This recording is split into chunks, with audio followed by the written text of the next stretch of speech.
আয়াতুল কুরসি 7 বার পরে মরিচের উপর ফু দিলে সাথে সাথে ফলাফল পাবেন। আয়াতুল কুরসি হচ্ছে পবিত্র কোরআনুল কারীমের ভিতরে সর্বশ্রেষ্ঠ আয়াত।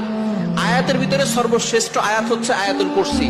এটা পবিত্র কোরআনুল কারীমের 3 নম্বর পারার 1 নম্বর পৃষ্ঠার 8, 9, 10, 11, 12 নম্বর লাইন, সূরা বাকারার 255 নম্বর আয়াত।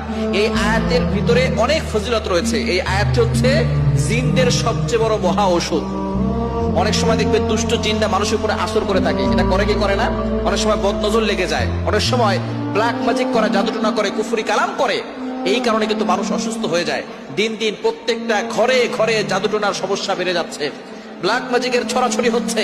নবীজি সাল্লাল্লাহু আলাইহি সাল্লামকেও জাদুটনা করা হচ্ছিল। সুতরাং আয়াতুল কুরসি আপনি অবশ্যই পড়লে ভালো ফলাফল পাবেন।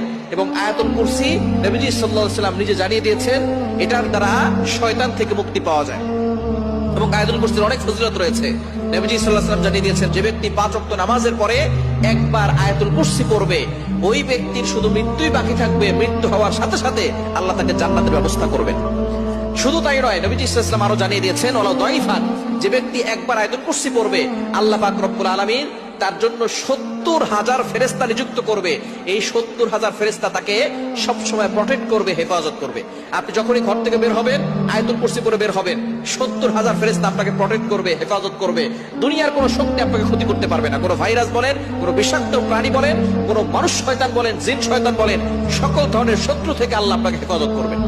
সুতরাং আয়াতুল কুরসির আমল আপনি করবেন। কিভাবে করবেন? আপনি আয়াতুল কুরসি প্রথম ওযু করবেন, ওযু করে 3 বার দুরূদ শরীফ পড়বেন। আয়াতুল কুরসি 7 বার পরে একটা মরিচে ফু দিবেন। মরিচে ফু দেওয়ার পরে ওই মরিচটা আপনি একটু আগুনে পোড়ানোর পরে সেখান থেকে একটা ঘ্রাণ আসবে। এই ঘ্রাণটা যদি কাউকে জিনে ধরে অথবা কাউকে জাদু করা হয়, জিনে ধরার পরে ওই মরিচটা যদি তার নাকে সামনে নিয়ে যান, তাহলে দেখবেন একটু ঘ্রাণ দিলেই সেই জিন সেখান থেকে চলে যাবে, তাকে আর আসর করতে পারবে না। এবং যদি কারো বদনজর লেগে যায়, তার নাকের সামনে একটু ধরবেন, দেখবেন তার বদনজর দূর হয়ে যাবে। এবং আপনি অবশ্যই এই ধরনের সমস্যা হলে শরীর বন্ধ রাখার চেষ্টা করবেন।